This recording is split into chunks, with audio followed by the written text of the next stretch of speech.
The chameleon exposed, Jason Morgan unravels Port Charles's most elaborate con.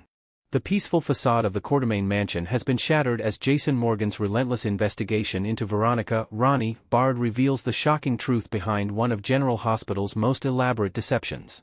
What began as subtle inconsistencies in Ronnie's heartfelt stories about reconnecting with her sister Monica has exploded into a revelation that threatens to destroy the very foundation of the Quartermaine legacy. A web of lies begins to unravel. Jason's suspicions first surfaced during what should have been routine family interactions at the Quartermaine mansion. While other family members warmed to Monica's supposed long-lost sister, Jason's trained instincts detected something fundamentally wrong with Ronnie's carefully crafted narrative. Her stories about humble beginnings and reconciliation through letters felt rehearsed, almost too perfect in their emotional timing. She knows exactly what to say to each person, Jason confided to Tracy during a private moment in the mansion study. It's like she's studied them, learned their weaknesses and what they want to hear. Tracy, who had been suspicious of Ronnie from the beginning, shared Jason's unease about the convenient timing of Ronnie's appearance and her inheritance of Monica's entire estate. The breakthrough came when Jason decided to dig deeper into Ronnie's background. Utilizing his network of contacts and resources, he began investigating the woman who had so seamlessly integrated herself into the Quartermaine family. What he discovered would rock Port Charles to its core. The shocking truth behind Ronnie Bard. Jason's investigation revealed the horrifying reality. The real Veronica Bard had died 3 years earlier in a car accident in Arizona. The woman living in the Quartermaine mansion was an elaborate imposter who had assumed the identity of Monica's deceased sister. But the deception ran even deeper than anyone could have imagined. Further investigation uncovered that this mysterious woman was actually Sylvia Marchetti, an international con artist known in criminal circles as the Chameleon. Marchetti had built her career on infiltrating wealthy families across America, systematically defrauding them of their fortunes through elaborate long-term schemes. Her method was as brilliant as it was ruthless: extensive plastic surgery to resemble her targets, meticulous study of family dynamics, and the creation of seemingly authentic documentation. The most devastating revelation came when Jason discovered that Sylvia had murdered the real Ronnie Bard to steal her identity. She had spent months, possibly years, preparing for her infiltration of the Quartermaine family, studying Monica's history, learning the family's vulnerabilities, and perfecting her portrayal of the grieving sister seeking reconciliation. A network of deception. Jason's investigation also revealed that Sylvia hadn't been working alone. Martin Gray, the attorney who had handled Monica's will, had been manipulated into creating fraudulent documentation. However, Martin was unaware of Sylvia's true identity or criminal background. He believed he was helping a wronged woman reclaim her rightful inheritance, making him an unwitting accomplice to one of the most sophisticated cons in Port Charles history. The forged will that left the Quartermaine mansion to Ronnie was a masterpiece of deception, complete with what appeared to be Monica's authentic signature. Sylvia had spent considerable time studying Monica's handwriting and had even acquired samples through various means during her reconnaissance phase. Tracy's initial suspicions about the will proved to be well-founded. Her instinct that something was fundamentally wrong with Monica leaving the family estate to a non-Quartermaine had been correct all along. The real Monica would never have bypassed Michael Corinthos, whom everyone expected to inherit the mansion, for a sister she had supposedly been estranged from for decades. The final confrontation. As Jason and Tracy prepared to expose the elaborate scheme, Sylvia began to sense that her carefully constructed world was crumbling. The pressure of maintaining her facade while navigating the family's growing suspicions had begun to take its toll. Her behavior became increasingly erratic, culminating in the Tea Party incident where she accused Tracy of drugging her. However, Jason realized that this accusation might have been part of Sylvia's contingency plan. By creating a conflict with Tracy, the family's most vocal skeptic, she hoped to deflect suspicion and potentially isolate the one person most likely to expose her. But Jason's investigation had progressed too far, and the evidence against her was mounting. The confrontation that followed was unlike anything the Quartermaine family had ever witnessed. When Jason and Tracy presented their evidence, Sylvia's mask finally slipped completely. The sweet, vulnerable woman who had charmed her way into their hearts revealed her true nature, a cold, calculating predator who had viewed the Quartermaines as nothing more than her latest marks. Desperation and danger. Cornered and facing exposure, Sylvia made a desperate decision that would put the entire Quartermaine family in mortal danger. Rather than accept defeat, she chose to escalate the situation dramatically. In a shocking turn of events, she took the entire family hostage within their own mansion, threatening to destroy everything if she couldn't have what she had worked so hard to obtain. The revelation that she had been prepared for such a scenario, complete with explosives hidden throughout the mansion, demonstrated the true extent of her criminal sophistication. This was not merely a financial con gone wrong, it was the desperate act of a professional criminal who had never been caught and had no intention of going to prison. Jason found himself in the position of having to protect his family from a threat that had been living among them for months. The woman they had welcomed into their home, shared meals with, and trusted with their family secrets had been planning their destruction from the very beginning. The broader implications. The exposure of Sylvia Marchetti's scheme sent shockwaves through Port Charles and raised serious questions about security and trust within the community's most prominent families. How had such an elaborate deception gone undetected for so long? What did this say about the vulnerability of wealthy families to sophisticated criminal operations?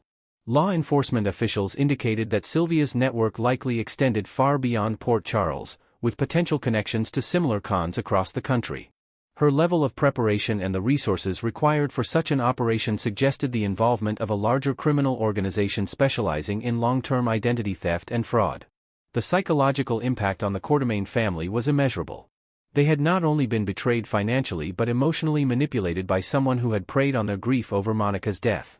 The violation of their trust and the sanctuary of their family home would leave lasting scars on everyone involved.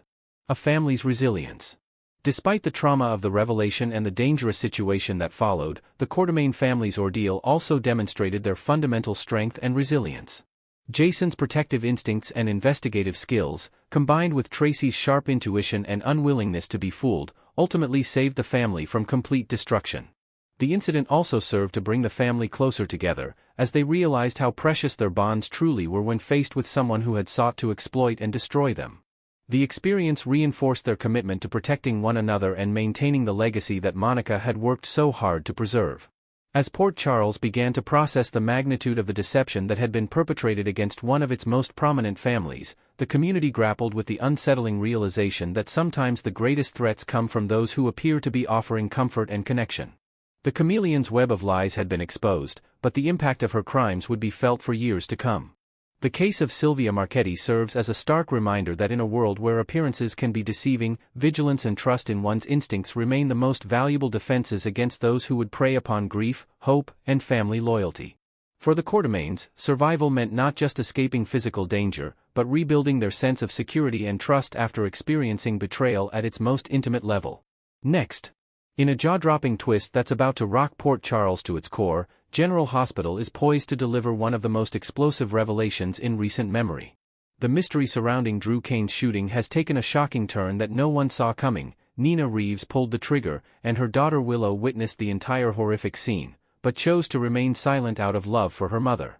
The revelation promises to shatter the fragile peace that has recently developed between mother and daughter, exposing dark secrets, twisted motivations, and a web of manipulation that extends far deeper than anyone imagined. The night everything changed. The shocking truth emerges through a flashback sequence that leaves viewers breathless. On that fateful stormy night when Drew was gunned down in his own home, Nina arrived with one purpose: to confront him about his manipulation and exploitation of Willow.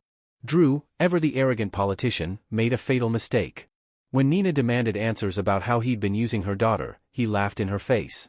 His cold, dismissive words cut through Nina like a knife. "Willow is nothing more than a puppet." Those words sealed his fate. In a moment of blind rage, Nina's eyes fell upon Edward Quartermaine's antique gun displayed in Drew's study. Without thinking, she grabbed the weapon and fired. The shot rang out, and Drew crumpled to the floor. But Nina wasn't finished. Standing over his body, she fired again. What Nina didn't know was that she wasn't alone. Willow had come to Drew's house that same evening with her own mission, to warn him about the danger Michael posed. Arriving moments before the confrontation, she stood frozen in the hallway, hidden in the shadows, as her mother committed the unthinkable. A daughter's impossible choice. For Willow, witnessing her mother shoot Drew created an impossible emotional paradox. Despite the horror of what she'd seen, something profound stirred within her. For the first time in her life, she felt truly protected by Nina. Their relationship had been turbulent from the start. Nina's past betrayals, her manipulation, and her inability to respect boundaries had driven wedge after wedge between them. But in that moment, watching Nina defend her, even through violence, Willow experienced a twisted sense of maternal love she'd always craved. So she made a choice that would haunt her. She said nothing. Willow slipped away into the night, leaving Nina unaware that her crime had a witness. Nina's calculated deception. As the Port Charles Police Department launched their investigation, Nina moved quickly to protect herself, though not in the way anyone would expect. She fabricated an alibi for Willow, claiming they were together the entire evening of the shooting.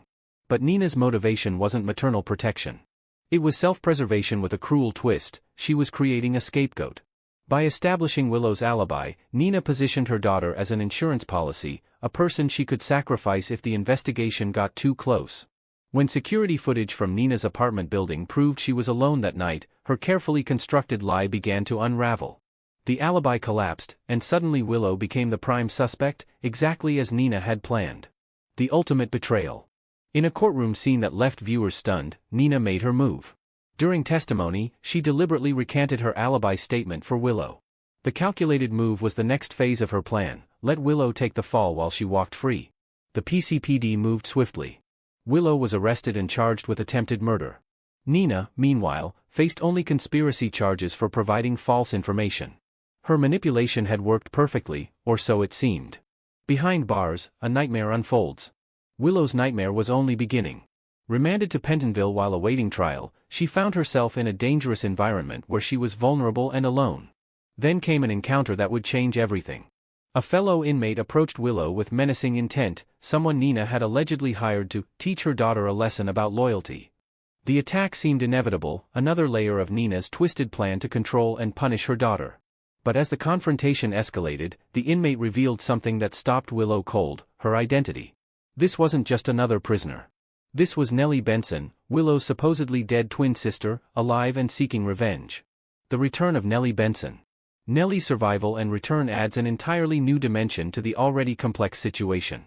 Her death had been accepted as fact by everyone in Port Charles, but the truth was far more sinister. Nina had known Nelle was alive all along. According to Nelle's shocking revelation, Nina had been hiding her survival, keeping her concealed and using her as a secret weapon to be deployed when needed. The discovery that Nina had manipulated both her daughters, pitting them against each other, hiding one's existence from the other, revealed a level of maternal dysfunction that defied comprehension. For Willow, the revelation was devastating. Not only had her mother shot Drew and framed her for the crime, but she'd also been concealing her sister's existence, using Nelle as another tool in her twisted games. An impossible choice. Now Willow faces the ultimate dilemma: trapped in Pentonville, accused of a crime she didn't commit, caught between her manipulative biological mother and the sister she thought was dead. Nelle makes her intentions clear: she's there for vengeance, not reconciliation. Years of being hidden away, used as Nina's secret asset, have filled her with rage. She blames Nina for her suffering, but she also resents Willow for having the life and family that should have been hers. The confrontation becomes a fight for survival. Willow must choose between protecting Nina, the mother who shot Drew, framed her, and manipulated both her daughters, or aligning with Nelle, whose return threatens to expose all of Nina's secrets but who also represents a dangerous wild card driven by revenge. The truth waiting to explode. The situation in Port Charles remains volatile. Outside the prison walls, the investigation continues. Michael grows increasingly suspicious about what really happened that night. Anna and Dante piece together evidence that doesn't quite add up. Drew, meanwhile, has survived the shooting and is recovering. When he regains his full faculties, his testimony could change everything, but will he remember who actually shot him? And if he does, will he tell the truth or use the situation to further his own agenda? The residents of Port Charles are about to discover that the shooting was never about Drew at all. It was about a mother's twisted love, a daughter's desperate need for acceptance, and a family bound together by secrets, manipulation, and betrayal. A reckoning approaches.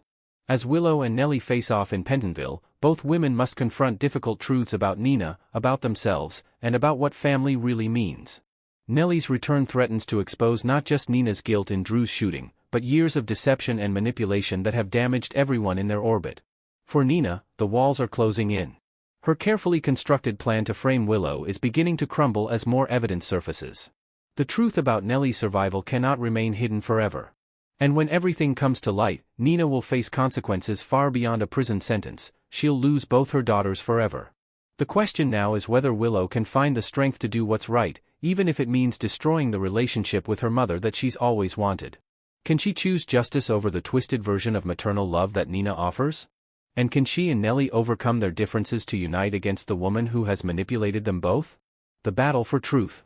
Inside Pentonville, the confrontation between Willow and Nelle escalates into something far more than a simple prison fight. It becomes a battle for truth, for justice, and for the freedom that both sisters deserve.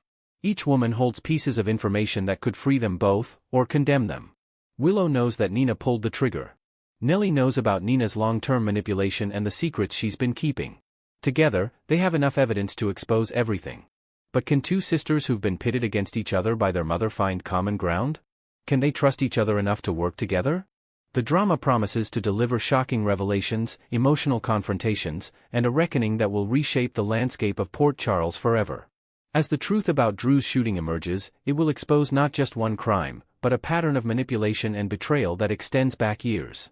Nina's house of cards is falling, and when it finally collapses, the destruction will be absolute. The question isn't whether the truth will come out, it's who will be left standing when it does, and whether any relationship between mother and daughters can survive the devastation. Next, we will learn about the brewing storm that could shatter the seemingly unbreakable bond between Harrison Chase and his wife, Brook Lynn, all thanks to the lingering shadow of Willow Tate. In the sweltering confines of the steam room at the Metro Court, tensions erupted like a long-simmering volcano between Michael Corinthos and Detective Harrison Chase, turning what should have been a casual encounter into a battlefield of accusations and defenses.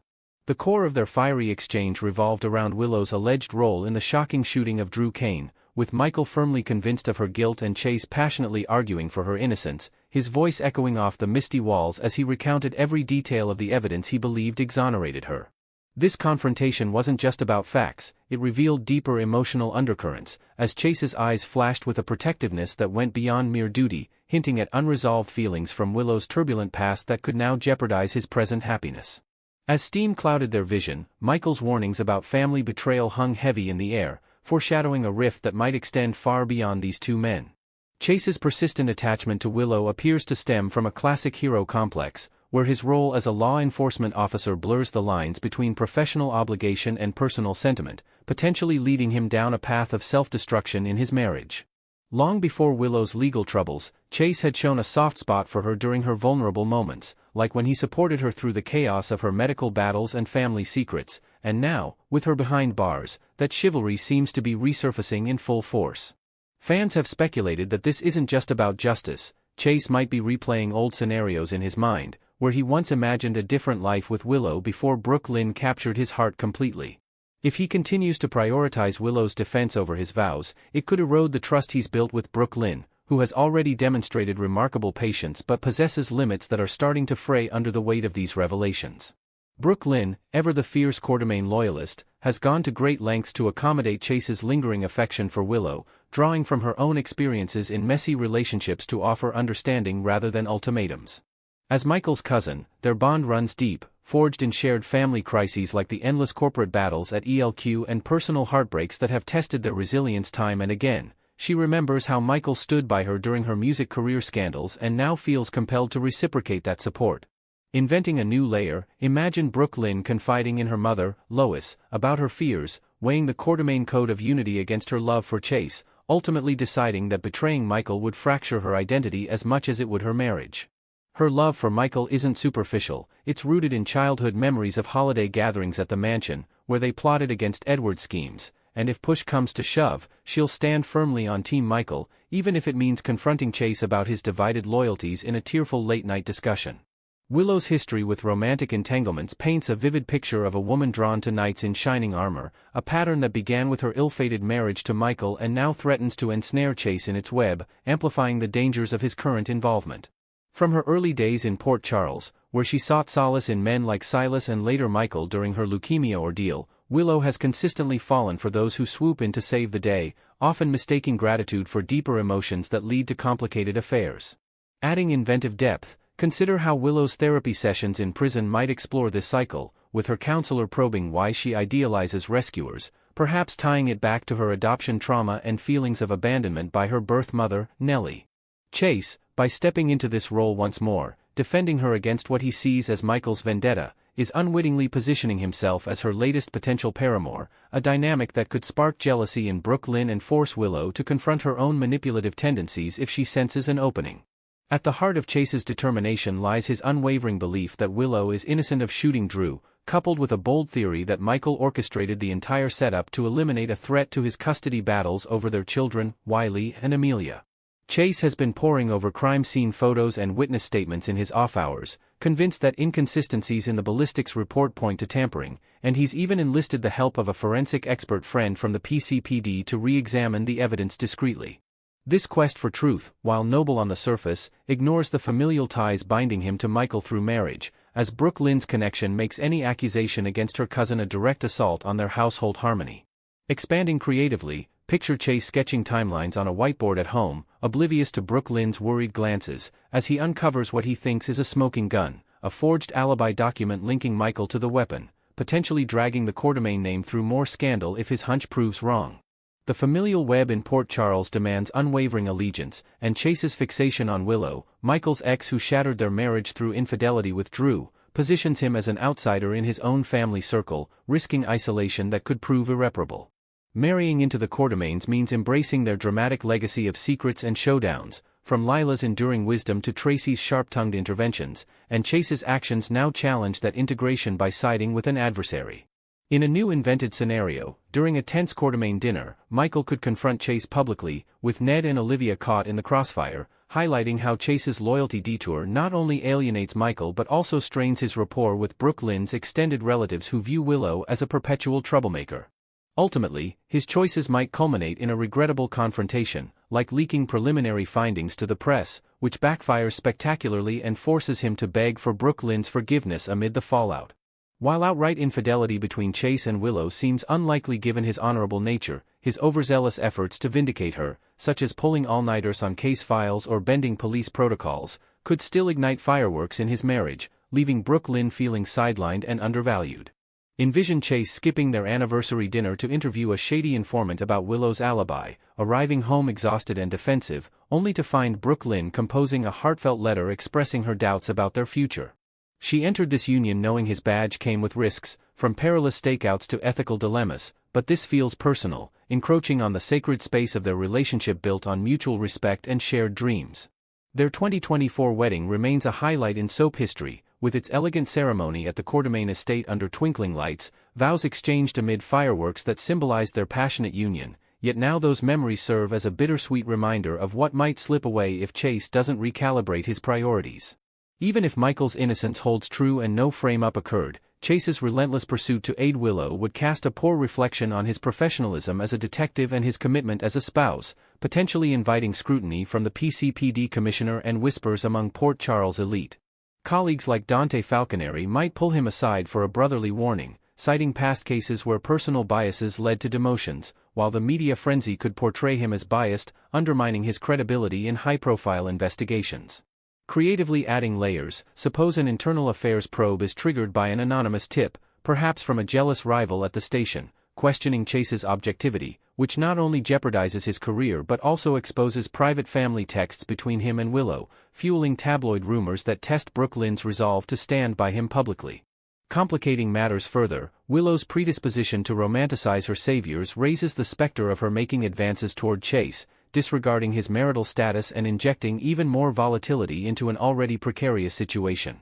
In prison isolation, Willow might pen letters to Chase thanking him profusely, laced with subtle flirtations that recall their flirtatious history before his engagement, or during a visitation, she could lean in too close, her eyes conveying unspoken desires amid the cold metal barriers. This invented tension could manifest in a charged scene where Willow confesses her regrets about Michael and hints at what-ifs with Chase, forcing him to reaffirm his boundaries while Brook Lynn, overhearing rumors from Sasha, grapples with insecurity about her own allure compared to Willow's damsel-in-distress vibe. Michael's drive to shield his young children from Willow's instability adds another dimension to this family feud, underscored by her recent brazen intrusion into the Quartermaine mansion on October 23, where she tampered with Daisy Gilmore's belongings in a desperate bid to gather leverage against him. Recalling the episode's intensity, Michael described to Chase how Willow slipped past security under the cover of night, rifling through drawers for incriminating photos and nearly alerting the guards, her actions driven by paranoia over losing custody.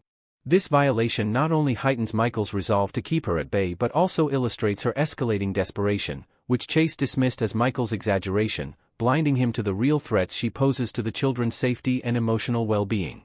In an expanded view, Michael might install additional cameras around the estate, confiding in Jason about bolstering protections, while the incident leaves young Wiley asking innocent questions about his mother's visits, tugging at Michael's heartstrings. Undeterred by Michael's account, Chase proceeded straight from their clash to the dimly lit visitation room at Pentonville Prison, where he vowed to Willow that he would exhaust every resource to secure her release, his reassuring grip on her hand through the partition symbolizing a promise that binds him deeper into controversy. Willow's face lit up with hope, tears streaming as she whispered details of her ordeal, including alleged mistreatment by guards that Chase mentally noted for investigation, strengthening his conviction in her victimhood. This clandestine support session, witnessed only by a stoic guard, marks a turning point, as Chase leaves with a renewed sense of mission that prioritizes her plight over his home life, potentially alerting prison officials if word leaks out. An overlooked fracture in Chase and Brook Lynn's relationship involves her decision to pause plans for adoption and expanding their family, channeling her energy instead into mending ties with her biological son, Gio Palmieri, whose presence has reshaped her priorities in unexpected ways. Brook Lynn had once dreamed of a nursery filled with laughter, discussing baby names and adoption agencies with Chase during quiet evenings, but Joe's arrival flipped the script, demanding her full attention to heal old wounds from his abandonment.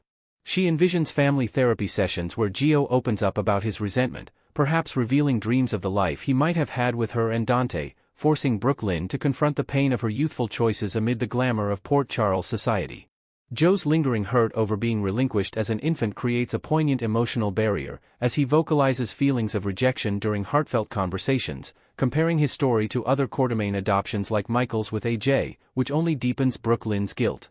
In a creative extension, Gio might stumble upon old photos of Brook Lynn's early music days, sparking a dialogue about why she chose fame over family, leading her to vow more quality time, like weekend getaways to the countryside, to rebuild their connection before considering siblings for their household. This sensitivity could make Brook Lynn wary of adoption altogether, fearing it would dilute her focus on Gio or reopen his scars, positioning biological ties as paramount in her evolving worldview.